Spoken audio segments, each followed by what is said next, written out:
Welcome to episode number 10 of the Mastering Marriage podcast, where our goal is to strengthen, unite, and restore your marriage.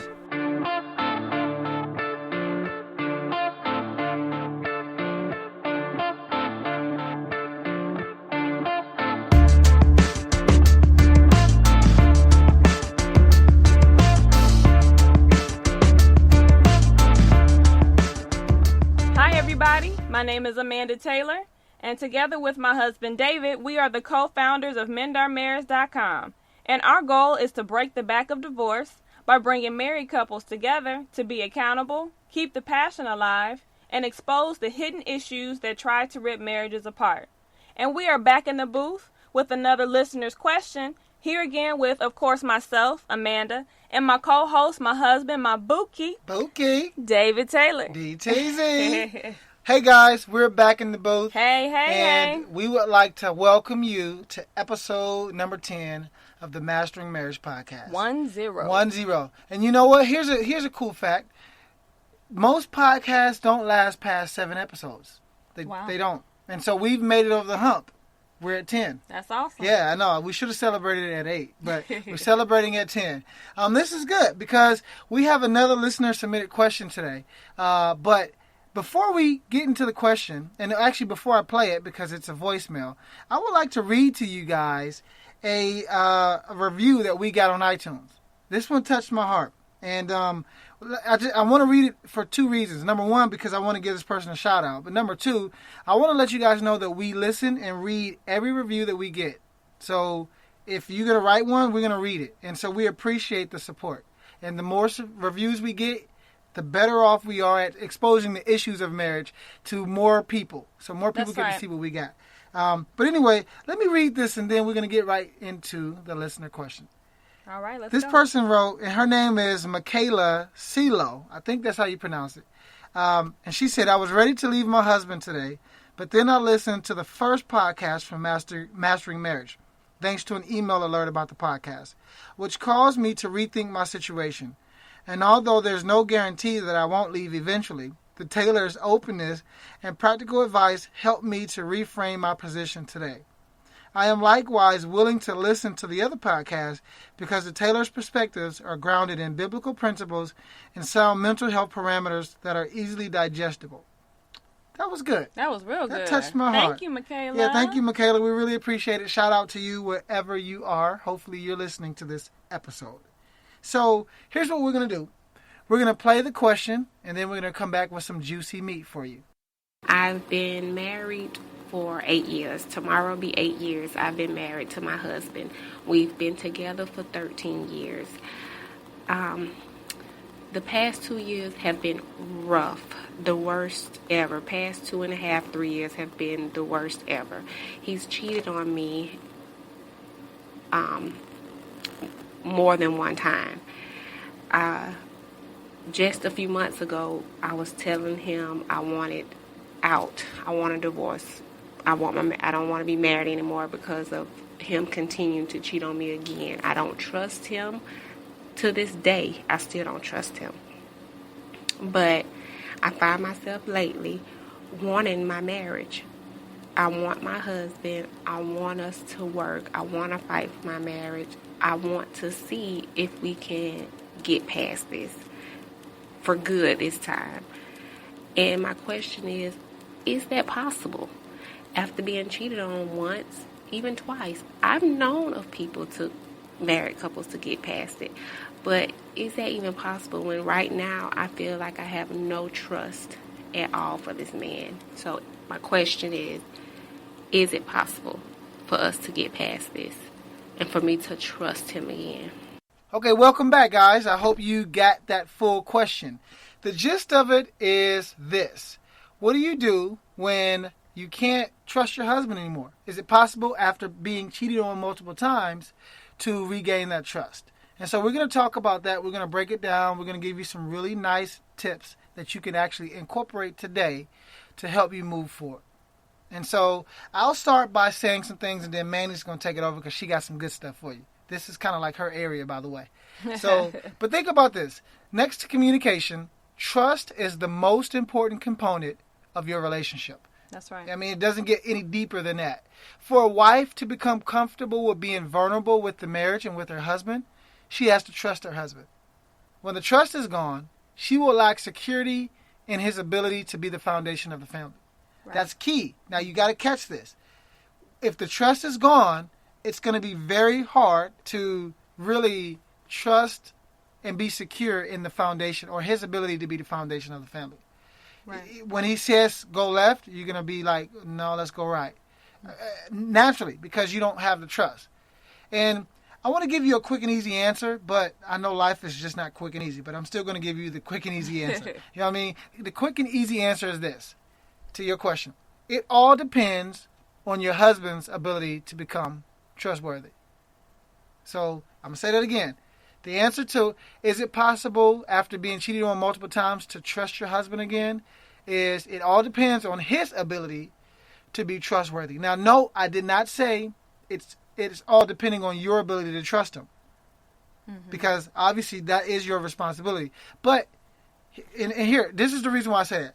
By definition, trust is multi-directional. That means this. And Mandy was like, oh, what's that? Trust. That means that trust by default has to have a giver and a receiver. That's good. Like it's very. I've never met a person who's trusting something for no reason. Right. It's multi-directional. It's depending on being received. Mm-hmm. And so I trust this chair if I'm sitting in a chair, because this chair I know has been reputable in terms of holding me up. Right. And I trust my spouse because my spouse has been reputable in holding me up. Now, if my spouse errs or damages the trust, then it's very hard for me to continue to put that trust in her because she's proven herself to not be trustworthy or worthy of my trust. So, by default, it has to have a giver and a receiver. Mm-hmm. You can only trust something or someone that is trustworthy or worthy of your trust. Mm-hmm. So if he doesn't agree with the process of change, you will continue to find it difficult to trust your husband. And that's just natural. So I know we can harp on, you got to trust your husband no matter what, but realistically speaking, that's just not going to happen. It's just not going to happen. And so let's talk about two different scenarios. Let's talk about what you can do if he agrees to change and become trustworthy. Mm-hmm. And then let's talk about what you can do if he doesn't agree to change and become trustworthy. Baby, let's see what you got with that. Okay, so if your husband does agree to change and for you both to start the process of, rekindling and restoring your marriage, mm-hmm. the first thing that you as a wife in this situation needs to do is to start the process of forgiveness and healing. Okay. That's going to be very important because in order for you to go forward with restoring your marriage, you have to be healed, mm-hmm. and you have to make the decision, and sometimes every day, to forgive him. Yeah. And leave that past in the past. That's good. Because if you all are going to grow past this, you can't have open wounds, just laying open so that, when you all do disagree again, it won't be triggered. This past situation won't trigger these wounds and trigger you to, bring up the past. Yeah. Okay.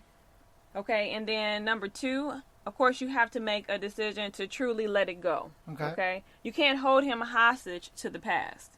All right. So once you make the decision to forgive and to go forward in the relationship with the restoration process, mm-hmm. again, you can't hold him hostage there and bring it up in later disagreements or conversations. Or hold him, put that in his face and say, because you did this last year. You can't throw that up. Okay. So what you're saying is once you make the decision to forgive him, it's not saying you forget it, but you can't use that as ammunition anymore. Exactly. Okay. That's good.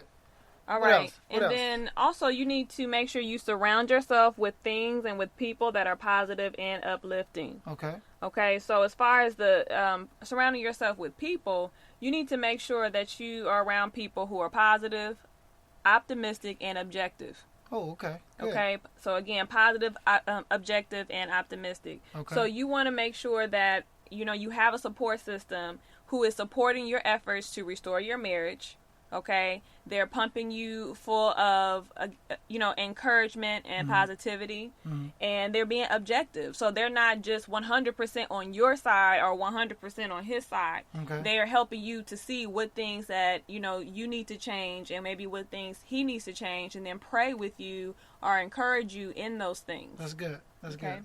So, and then also redefining the boundaries of the marriage. So is that like the last thing, the last step? Yes. Okay. Yes. What do you mean by that? So, redefining the boundaries of the marriage, that pretty much is going to mean that you all are going to now have to decide what things are okay and what things are not okay in the marriage. Okay. You're going to have to, even if you have to put that on paper, Yeah. After, you have given each other a clean slate, you need to, decide what those boundaries are going to be to help keep you in line. And of course, having accountability partners in other marriages that you trust, that could also help you to stay accountable with those things. That's good. Now let me ask you a question. I know we got another section to talk about, but let me ask you a really interesting question that just dawned on me. Do you think that most couples talk about the boundaries of their relationship as it pertains to marriage, like in depth? Okay. I don't think that a lot of people do that prior to getting married. Okay. I think that what happens is they hit these roadblocks during the marriage, and then it kind of blows up, and then sometimes or a lot of times they don't know what to do with it. Well, do you think it's because of their like invisible expectations for the marriage? Yes, I definitely think so. I think that both men and women come into relationships with their own set of expectations that they're projecting onto the other person, their own perception of what marriage looks like, or what a husband does, or what a wife does. That's good. And those things are not really broken apart and really looked at and talked about before entering into marriage. So if I'm hearing Mandy, and if you're hearing Mandy, what she's really saying is that if there's some invisible expectations or some boundaries or parameters that have not been discussed, put them on the table. Let's talk about what can you do if he doesn't agree to change? Well, if he does not agree to change, I mean, you can't do this by yourself, and you can't make him change. Yeah. I know that even in our relationship, just a brief example, and I'm sure David doesn't mind me sharing, when I might not mind. when we were at a place when David wanted out of the relationship and he felt like he didn't love me anymore. Deuces. We went through. I'm sorry, that was petty. Very petty. I'm sorry. But anyway, we can laugh about it now.